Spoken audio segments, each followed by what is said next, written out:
willing to pull other people in, even if they're not willing to, but they can pull them, they can just pull their bodies in, like make somebody's nose itch and then have to scratch it in front of you, and they're not even involved, and then you think they're involved.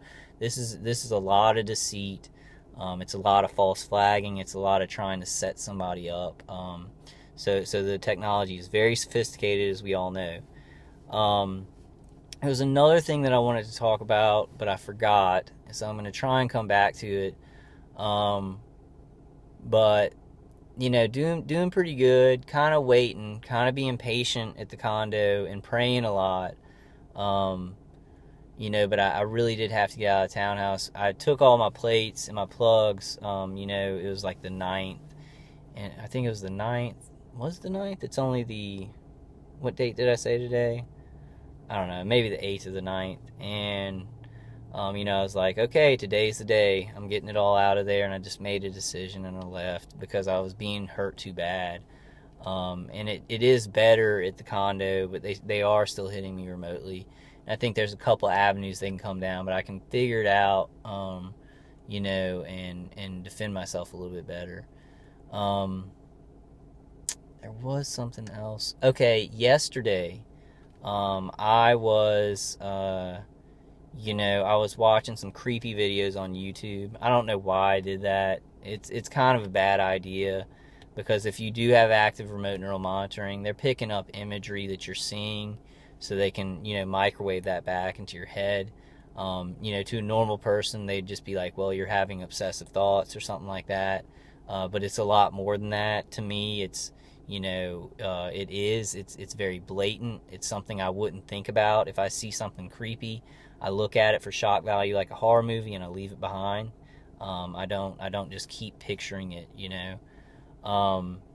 but you've got to see those things as like a movie. Like you're seeing it, and don't internalize it.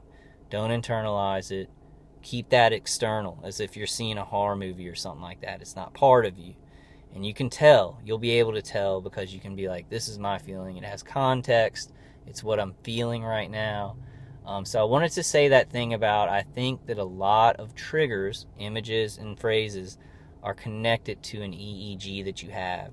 When you see something, or when you think about something like your past, or when you think about there's any number of things that they would connect that to, that connect that feeling. Like, I feel guilty right now because, my family doesn't understand this, and I love them. And, they connect feeling, they would connect a trigger to that feeling of guilt. So it's a noble, benign feeling of guilt for something that's not bad, and then it's connected to some kind of image that would make you feel worse. That's what I've experienced. So please comment on that. Please, target individuals, comment on that. People who have remote neural monitoring. I feel like we need to start talking about this stuff in detail. I understand how a lot of people, they don't want to, because it makes them look worse. They'd like to speak about it in generalities, and TIs understand what you're talking about. Because I've watched so many videos, and people talk about it in generalities, just how they're feeling and stuff. That's awesome. That is awesome. Like, I mean, you're doing more than your share doing that. I feel like I have to take it a little bit further, because if we understand this stuff well, then we'll be more able to defend ourselves. We'll understand, what they can do, what they can do with this technology. And I'll even want to give, details. I'll work myself up to that. But the stuff they do, y'all know the stuff they do, it's hard for us to talk about it, because if somebody doesn't believe us, it makes us look bad. So I was watching creepy videos at my condo yesterday, which I don't know why I did it, because it did give me a sense of creepiness. And oh my God, that happened. It was like those YouTube, 15 creepiest pictures, or, 15 creepiest pictures explained, or 15 creepiest YouTube channels, or stuff like that. Just stuff like that. I had this kind of creepy feeling and a weird feel, just like when you watch a horror movie or something, you have a sense of like creepiness, and it seemed to be intensified. It seemed to be like something where if I watch that stuff, and I wasn't connected to this equipment, this remote neuromonitoring equipment, that, and I don't know what you'd call active remote neuromonitoring. Somebody please comment on that. What would you call the active part of remote neuromonitoring? When they actually do microwave a frequency that turns into a phrase or an image into your head, and it's not only a readout of your visual cortex, but it is something that they're pushing back. What would you call that? Please somebody discourse on that. Leave a comment if you want on that, if you will. So it seemed to intensify. It seemed like I would have been at a certain level of creepiness, but then I started being like, oh my God, I am creeped. I just had this feeling of creepiness, a feeling like I went out after that, like it was an intensified feeling of creepiness, but I don't ever do that. That's not my life. Like, I see things and I'm like creepy for a second, and then I'm like on to the next thing, because I have a healthy mind. But we went to move stuff, and I was riding with my dad, and they were even, doing the one light cars and, police caravanning while we were moving, driving a moving truck and helping my aunt, cause she's moving. And the feeling stayed. That feeling stayed, while I wasn't even watching the stuff. It wasn't like I was seeing, the stuff that I'd watched. It wasn't going through my head. I wasn't remembering back to a lot of it, but the feeling I had when I was watching it carried over to when I was going and driving my dad. It took about 15 to 20 minutes for it to subside. And that could have been just because how I was feeling earlier. It could be anything. My theory is that they take that EEG, they intensified it, and then they kept that going. They kept microwaving that. They kept remote neural monitoring that EEG, that emotion, while I was going into going to move stuff. That's my theory on that. That's not as strong of a theory as the triggers. I think that the triggers are attached to EEGs. They're attached to emotions that we have. Not exactly the word that you're saying, but actually the emotion when you say the word.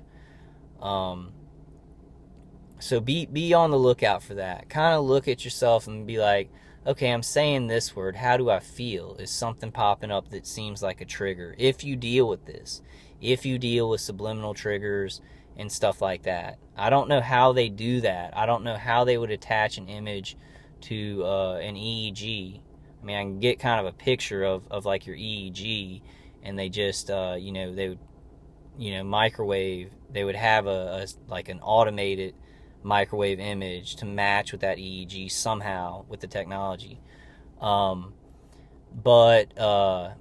be on the lookout for that. When you say a word, what do you feel? And what pops up that's not yours? Just be on the lookout for that. And I have to speak about that in detail because we have to figure this stuff out. And sometimes I feel like, I'm not super intelligent Mr. Monkey Man here, but I do have God behind me. I've been praying to Jesus Christ a lot lately, and God lately, and I feel like he's helping me figure things out, even though I'm on the other side of the equipment. And so I've got to kind of go into detail because I do, like, I test it out, and I test it out, and I test it out, and I test it out, and it, it seems to fit. But please discourse on that. Let's see what else. I do want to tell y'all, there was a lady. Okay, I'm going to kind of get off of the details of that stuff, and y'all please discourse on that. Tell me if you've experienced that. If you don't want to, just put your 2 cents in on that. These are definite things that they do to me, though. I mean, they do, because with remote neural monitoring, they can see what's in your visual cortex, because what's in your visual cortex is a frequency. You're pulling it up from a memory or imagination or something like that, and it's going to your visual cortex. I think your visual cortex is actually in the back, so it'd be like pulling it back. And I'm pretty sure your visual cortex is in the back because I studied that. And it goes all the way to the front to your eyes, so it's like your eyes to the back. Now the thing is, the thing is, I mean, it is just a freak show. I'm sorry, I scratched my nose again.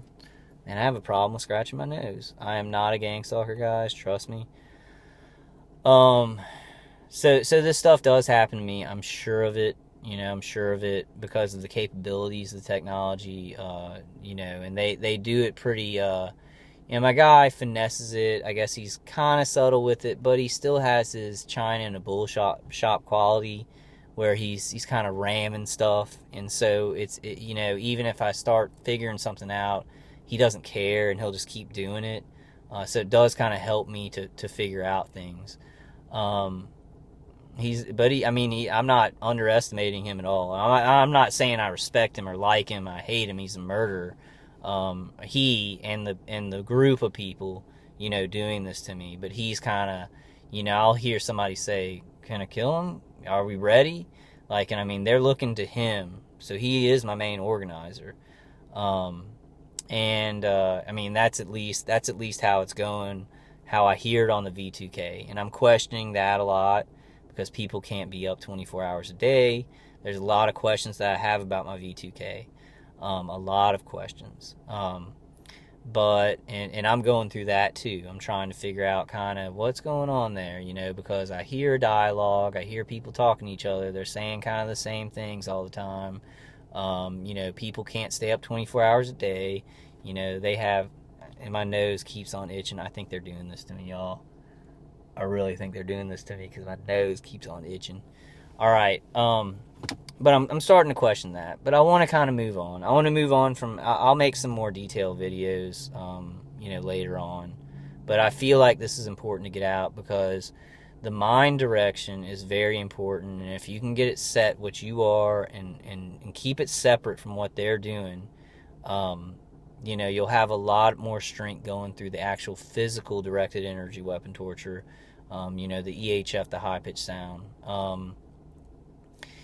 But I wanted to also relay a story that somebody actually running for Senate, and I don't know her name. Please find it out from PAX or FFCHS. She's running for Senate, and she's a TI. So that's very hopeful for us. And she told a story the other night, which was just amazing. And they almost didn't let her finish it. It was weird.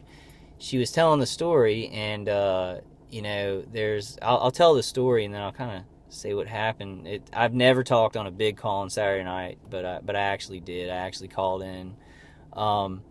She told a story of a sparrow that saw a huge forest fire, and the sparrow would catch water in its little beak, and it'd go and it'd put it on the forest fire, and get more water in its little beak, and it'd go to the forest fire, and get more water, a little bit more water, go to the forest fire, and get a little bit more water. And its family looked at it, and its friends, and said, "What are you doing? That's a huge forest fire. You can't put it out with water in your beak." And the sparrow said, "No, I need to do this. We need to put out the fire. We need to do this. This is the right thing to do." So it kept on carrying water with its beak to that big forest fire. And his family and friends were like, you can't, this is a forest fire. You're a bird. You have a small beak. It's not going to carry a lot of water. But it kept doing it. And eventually, God saw that sparrow kept bringing that water to that forest fire. And he made it rain. And he made it rain down and stop that forest fire. And the point she was trying to make is, we see, it seems like we're making little differences sometimes. It seems like we're carrying water in our beak, and that's what I feel like on some of these videos. I'm like carrying a little bit of water in this huge forest fire, and some of my friends are saying, I might